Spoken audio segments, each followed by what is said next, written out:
हमारे देश के यशस्वी प्रधानमंत्री श्री नरेंद्र मोदी जी ने अमेरिका और मिस्र की यात्रा भी संपूर्ण की है।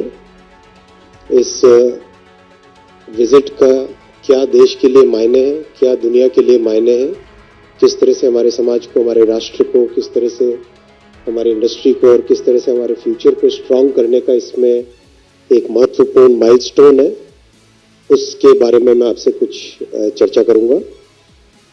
भारत और अमेरिका दोनों मिलके काम करें, वो एक बहुत बड़ा अचीवमेंट है।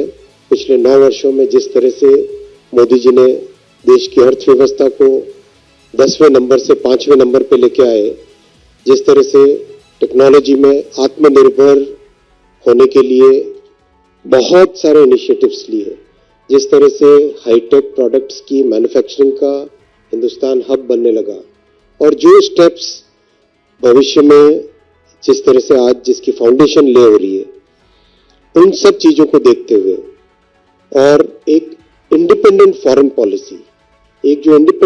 पॉलिसी मोदी जी ने पिछले 9 वर्षों में रखी, जिसमें राष्ट्र हित को सबसे ज्यादा इंपॉर्टेंस रखी। देश का हित किस चीज में, उसके हिसाब से सारे फैसले हो। इन सब चीजों को देखते हुए विश्व में आज भारत की एक अलग पहचान बनी है। जैसे हम इसमें समझौते हुए उनकी अगर बात करें, एक समझौते को आप लो। एक समय था जब टेक्नोलॉजी के लिए हम दूसरों पे डिपेंडेंट रहा करते थे। हमारा यूएस, जब भी भारत सरकार से कोई भी यूएस जाते थे तो वहां पे आधे से ज्यादा बातचीत होती थी कश्मीर की, पाकिस्तान की, इस तरह के एक अलग ही नैरेटिव रहता था। आज आप देखो इस स्टेट विजिट में, प्रधानमंत्री जी की स्टेट विजिट में प्राइमरी फोकस रहा कि हम 2 ऐसे देश हैं जिनके पास आज टेक्नोलॉजिकल प्रोग्रेस है, टेक्नोलॉजिकल कैपेबिलिटीज है, टेक्नोलॉजिकल डेवलपमेंट की ताकत है, तो ये दोनों देश मिलके क्या कर सकते हैं। अब ये जो फंडामेंटल चेंज आया है वो एक बहुत इंपॉर्टेंट टेकअवे है। इतना बड़ा चेंज आया है ये कि हम दोनों मिलके क्या कर सकते हैं।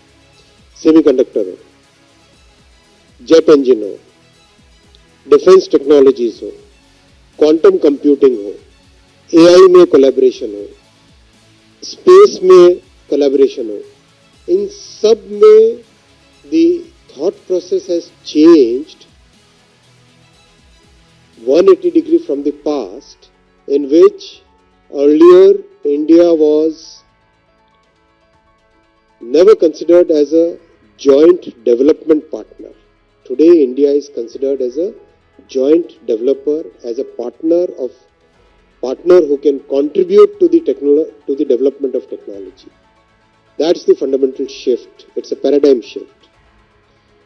और जियोपॉलिटिकल सिचुएशन में भारत को एक बराबर का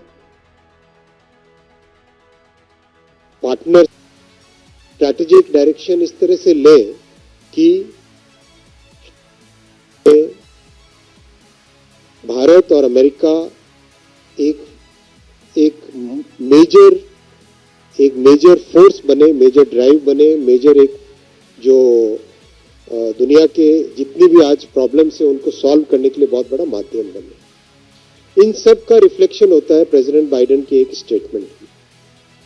जब प्रेसिडेंट बाइडेन कहते हैं कि this relationship will be the most consequential relationship of the 21st century, जब वो कहते हैं कि this is the most defining relationship in the 21st century on the geopolitical map of the world, ये उससे रिफ्लेक्ट होता है।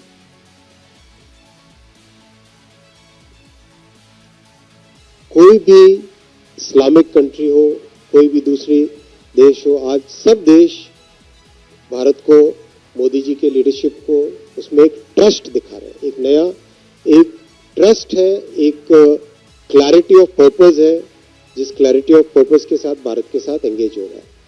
इजिप्ट में अगर हाईएस्ट ऑर्डर उनका, the order of the Nile, वो मोदी जी को देते हैं, तो वो भारत के हर देशवासी के लिए गर्व की बात है।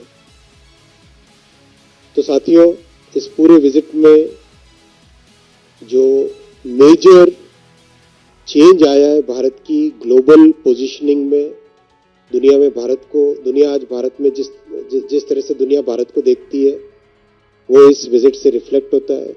न केवल यूएस में बल्कि यूरोप में, अफ्रीका में, साउथ ईस्ट एशिया में, सब जगह आज इस विजिट की डिस्कशन है, इसकी चर्चा है और इस विजिट के बारे में लोग दुनिया में क्या परिवर्तन आया बड़ा, उसको, इस विजिट को उसका एक माइलस्टोन मान रहे। मैं यहाँ पे समराइज करता हूँ और जो कुछ बड़े समझौते हुए उसके बारे में डिटेल्स रखूंगा, 5 या 6 पॉइंट्स रखूंगा। एक तो इमर्जिंग टेक्नोलॉजीज में 35 जॉइंट रिसर्च प्रोजेक्ट्स हाथ में लिए गए। इमर्जिंग टेक्नोलॉजीज का मतलब हुआ quantum technologies, AI, critical minerals, space technologies, इन सब में सेमीकंडक्टर, इन सब में जॉइंट रिसर्च के 35 इनोवेटिव प्रोजेक्ट्स लिए गए। सेकेंड, टेलीकॉम में भारत के 4G, 5G टेलीकॉम स्टैक को अमेरिका ने इवैल्यूएट किया। इवैल्यूएशन के बाद में क्लियर जब उनको लगा कि this is a very very advanced telecom stack, दुनिया के शायद कोई बहुत कम टेलीकॉम टेक्नोलॉजी स्टैक्स हैं जो कि वर्चुअलाइज्ड है, यानी हार्डवेयर एक का हो सकता है, सॉफ्टवेयर किसी का भी हो सकता है। इस तरह से हार्डवेयर और सॉफ्टवेयर के बीच में जो लिंक होता है उसको तोड़ा गया है भारत ने जो बनाया उसमें, तो दैट्स अ वेरी एडवांस्ड वे। तो इसमें नेक्स्ट स्टेप होता है ओपन रैन। ओपन रैन के लिए यूएस और इंडिया जॉइंट डेवलपमेंट करेंगे। यूएस और इंडिया ओपन रैन का जॉइंट डेवलपमेंट करेंगे। क्वांटम कंप्यूटिंग, एआई और ह्यूमन स्पेस फ्लाइट, मैंने बोला जॉइंट रिसर्च करेंगे। और जेट इंजन का मैन्युफैक्चर भारत में होगा। Again this is a very very significant development. Jet engine अपने आप में बहुत ही कॉम्प्लेक्स टेक्नोलॉजी होती है। एक एक जेट इंजन के अंदर हजारों की संख्या में सेंसर्स लगते हैं। It's a very complex physical, mechanical, electrical system इसका होता है। उसको हिंदुस्तान में, हिंदुस्तान एरोनॉटिक्स में मैन्युफैक्चर किया जाएगा। सेमीकंडक्टर से रिलेटेड 3 बड़े अनाउंसमेंट्स, 3 बड़े एग्रीमेंट्स हुए।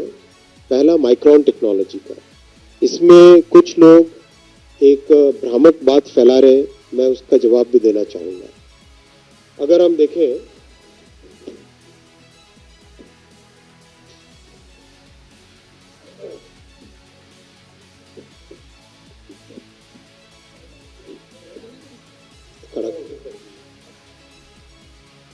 अगर आप देखें, ये वेफर है, ये वाला एक वेफर है। इस वेफर में बारीकी से नैनोमीटर, नैनोमीटर का मतलब आप आंख से नहीं देख पाएंगे इसको, अगर नाखून की नोक अगर हम लें, उसका 1 करोड़वा बारीकी से 1 करोड़ टाइम्स इसके अंदर चिप्स होती है। इस वेफर के अंदर 20,000 से ज्यादा चिप्स हैं। 20,000 नैनोमीटर्स के चिप्स हैं, उनको एक्सट्रैक्ट करना। हम सबने देखा लेजर कितनी फोकस्ड होती है, राइट? लेजर हम देखते हैं एकदम फोकस्ड होती है। लेजर से भी अगर 1,00,000 गुना फाइननेस चाहिए तो वो प्लाज्मा से आती है। वो इक्विपमेंट अप्लाइड मटेरियल्स बनाती है। उन इक्विपमेंट्स को हिंदुस्तान में डिजाइन करेंगे $400 मिलियन के इन्वेस्टमेंट से, और हिंदुस्तान में उसके कंपोनेंट्स और अल्टीमेटली मशीन भी मैन्युफैक्चर होगी। और तीसरा लैम रिसर्च, जो कि 60,000 इंजीनियर्स को सेमीकंडक्टर मैन्युफैक्चरिंग में ट्रेनिंग देंगे। जो 104 यूनिवर्सिटीज के साथ टाई अप किया है पिछले, जब से सेमीकंडक्टर मिशन लॉन्च हुआ उसके बाद से, उस सब में ये बहुत बड़ा माइलस्टोन है, बहुत बड़ा फोर्स मल्टीप्लायर है। तो चाहे क्लीन एनर्जी में कोऑपरेशन हो, डिफेंस में कोऑपरेशन हो, चाहे क्वांटम में कोऑपरेशन हो, टेलीकॉम में कोऑपरेशन हो, उन सब में आज यूएस और इंडिया भागीदार होंगे, जॉइंट डेवलपर्स होंगे, को क्रिएटर्स होंगे, और एक ऐसी पार्टनरशिप जिसमें दोनों के दोनों देश मिलकर नई टेक्नोलॉजी बनाएंगे। ये इसका बहुत बड़ा एक महत्वपूर्ण टेक अवे है।